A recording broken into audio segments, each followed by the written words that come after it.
Thank you. It is 8:33 and we're following two big breaking stories for you this morning. First, the country of Haiti reeling after a massive 7.2 magnitude earthquake.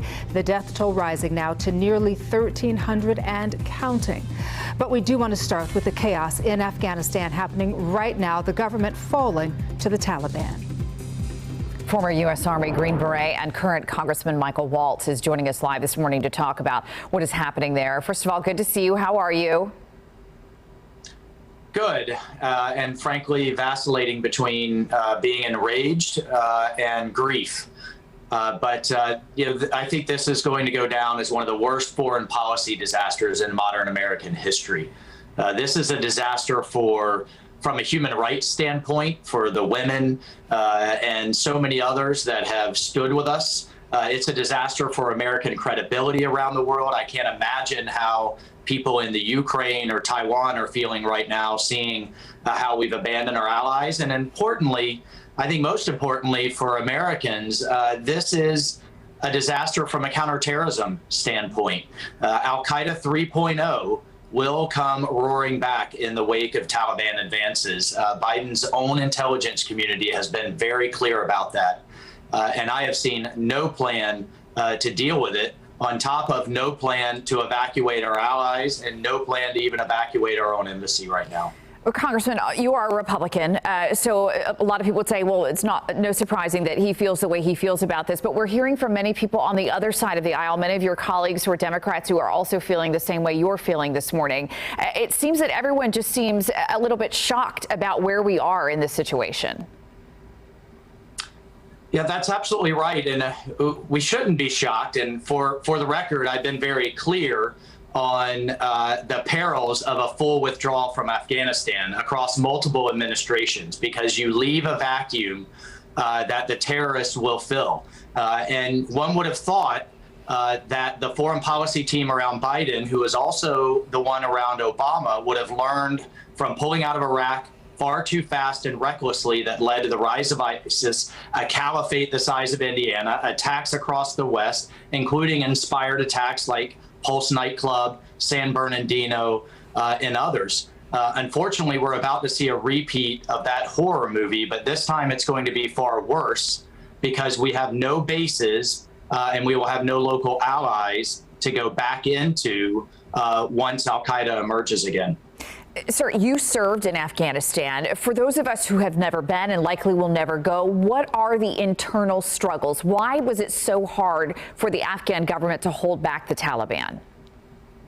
Yeah, you have to understand the kind of what I call battlefield psychology there. What the Taliban used so effectively and how they were able to get entire Afghan army units to surrender was they said, look, the Americans have said, the leader of the free world has said, America is abandoning you.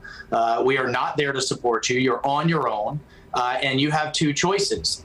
You can face beheading and a killing of your entire family and tribe, or you can surrender and go home peacefully. But one way or another, the Taliban will win. Make your choice now. And they used that kind of psyop incredibly effectively and strategically. And that is something very hard to explain here in the United States. But with just some application of air power, I believe we could have stopped this calamity. Regardless of debating about the withdrawal or not, the execution that we're seeing right now of this plan has been abysmal. And we need to see resignations. We need to see accountability. And the other piece that we're not seeing is leadership from President Biden right now. I don't think sitting at Camp David and sending out surrogates is what we have come to expect from a commander-in-chief in a crisis. Sir, as a Congress member, what can Congress, the Senate do to try to get the president perhaps to turn this around? And how quickly could something like that happen? We know 3,000 troops were going to be sent in, then we bumped the number up to 5,000. Is that enough?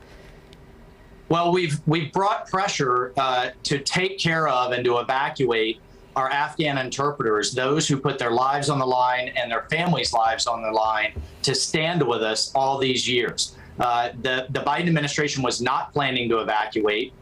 They were not taking care of them with any sense of urgency. And we effectively brought pressure from Congress we're now doing that, although I'd argue it's too little, too late. I think going forward, it's going to be providing oversight and understanding what the intelligence picture looks like now that we're effectively blind over there, understanding what Al-Qaeda is doing. The intelligence community tells us that they plan on attacking the West again, and pressuring the administration to come up with an effective plan to continue to deal with terrorism. You know, it's easy to say bring the troops home or endless wars, but those are slogans. The reality that we live in is that terrorism still intends to attack us. And whether it's 10 years, 20 years, 30 years, we're trying to defeat an ideology. It took decades to defeat communism and fascism. We're now trying to defeat Islamic extremism. And as long as they intend to attack the West, we have to fight them forward. And I have seen no plan from the administration to do that.